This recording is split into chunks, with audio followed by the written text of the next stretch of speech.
Undercover FBI agent reveals NFL superstar's secret double life. Some people can't go near a cliff without jumping off of it. When it comes to living life on the edge, there are those who just can't take the easy road. They live for the challenge, strive to be the best, or to push boundaries in some way. For football superstar Sam Hurd, life was all about the thrill of competition, of pushing himself to be the best player and the best man he could be. Secretly though, Sam was living a dangerous, secret double life, and it was only a matter of time before it came to light. Samuel Hurd was born on April 24, 1985. Sam's parents fostered a love of sports in him from a young age, and he carried it with him throughout all his life. From the time he had reached high school, the naturally athletic young man had sprouted like a weed. He attended Brackenridge High School in San Antonio, Texas, and joined the football team. Sam was so gifted at the game that he became an all-state wide receiver, catching 20 touchdowns in his senior year alone. Despite all appearances to the contrary, football wasn't Sam's only love. Sam's love of football and talent for the game was nothing compared to his love of God. His family had always tried to instill strong Christian values into their son, and Sam took to them almost immediately. Even as an adult, he would regularly quote from scripture and even had some of his favorite Bible passages tattooed on himself. Sam's faith and skill carried him through high school all the way to Northern Illinois University, where he became a wide receiver for the football team. He helped NIU to a victory in the 2004 Silicon Valley Football Classic and became a pillar of the school's football team until his senior year. By Sam's senior year, he had registered 65 receptions, 1,074 yards, and 13 touchdowns, which was the second best in school history. He'd also had the best receiving game in school history, 266 yards against Central Michigan University. By the time he finished college, the NFL was already taking notice. By 2006, Hurd was signed by the Dallas Cowboys as a free agent. He ended the season with 5 catches for 75 yards and collected 11 tackles. He had made his team and his parents proud, yet his time with the Cowboys, as great as it was, wasn't helping his soul to feel any better.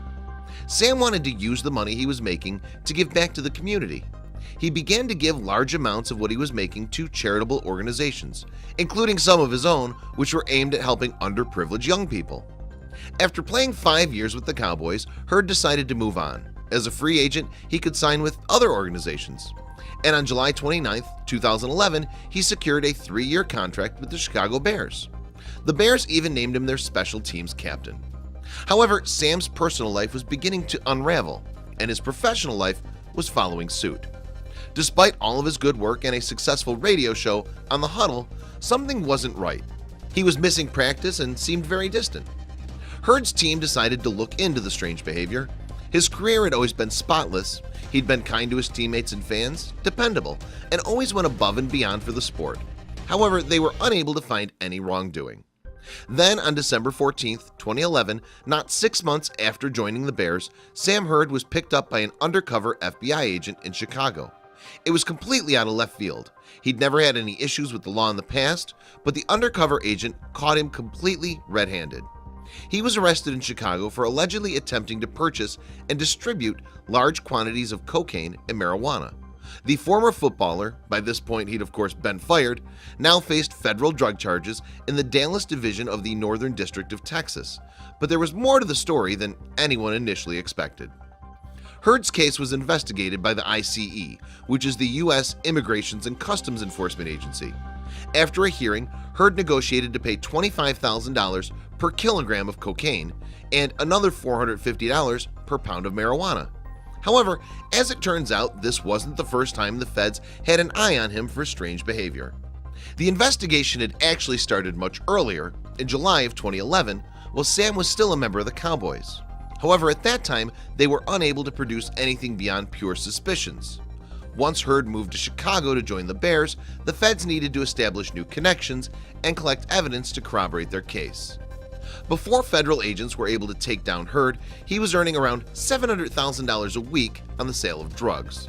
Behind his friendly, good-natured Christian facade, he was selling copious amounts of cocaine and marijuana for months, years even, all under the nose of the FBI and the NFL.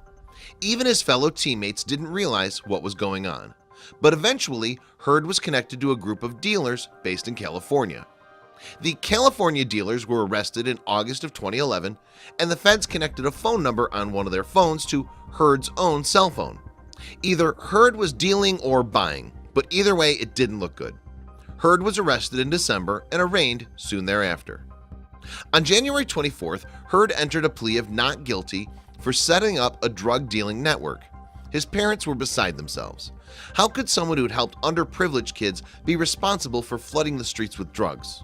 He made bail and was let go on his own recognizance, but would return not long thereafter. The pressure on the outside was almost as bad as it had been in jail. His family and friends were distant and disappointed in him. On August 9, 2012, Heard was arrested a second time for violating his bond.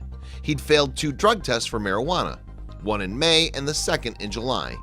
It was enough to send him back to jail. After the drug test failure, a federal judge later ordered Heard to be jailed indefinitely. On April 10, 2013, Heard pled guilty to distribution of drugs and was sentenced to 15 years in prison. Heard has never come forward with any excuse for his behavior or any reason as to why he would risk a successful career in the NFL on something as foolish as running drugs. He's been incarcerated since 2013 and is set to be in jail until 2028, all because he made the worst mistake of his life. Please share this video with your friends below.